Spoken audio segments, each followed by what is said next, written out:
7h25, Jean-Philippe Ballas. L'info politique avec Caroline Roux. Bonjour Caroline. Bonjour Jean-Philippe. L'info est passée un peu inaperçue, mais Ramayad a annoncé sa candidature au Parti radical face à Laurent Hénart, maire de Nancy. Vous pensez que ça n'intéresse personne ?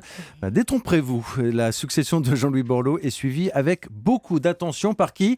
Par les socialistes, Oui, Caroline. écoutez ce que dit le premier secrétaire du Parti socialiste. Le prochain congrès de l'UDI sera politiquement un des moments clés de ces prochains mois. Alors ça peut surprendre.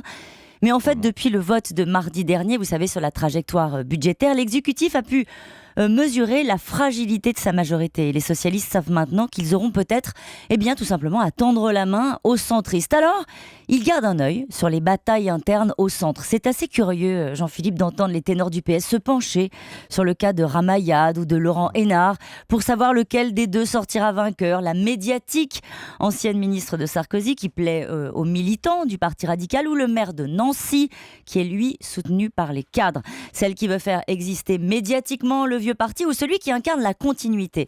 Mais celui qui fait l'objet de toutes les attentions, c'est Yves Jégo. Vous savez, il assure l'intérim à la tête de l'UDI depuis le départ de Jean-Louis Borloo.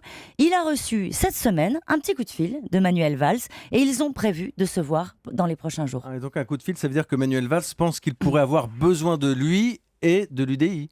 Le Premier ministre sait au moins depuis cette semaine que le dialogue est possible. Comme le dit un cadre du PS, pour la première fois, le centre, en s'abstenant, a quitté le territoire de l'opposition. La droite est coupée en deux.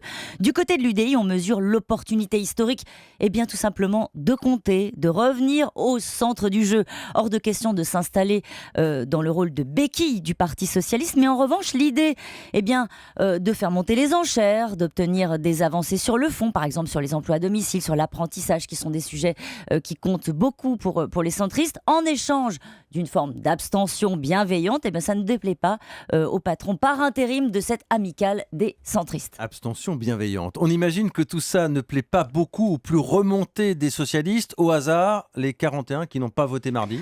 Déjà, que la rue de Solferino soit attentive à ce qui se passe au centre, pour les abstentionnistes du PS, c'est sans doute déjà trop. Pour l'instant, il faut être honnête, la question d'une main tendue vers le centre de la part du Parti socialiste ne se pose pas, on n'en est pas là. Mais elle se posera peut-être quand Manuel Valls devra franchir la prochaine haie. Et ce sera bientôt, Jean-Philippe, la prochaine haie, puisque ce sera le projet de loi de finances rectificatif et ce sera au mois de juin. L'info politique de Caroline Roux chaque matin sur Europe 1, juste avant 7h30.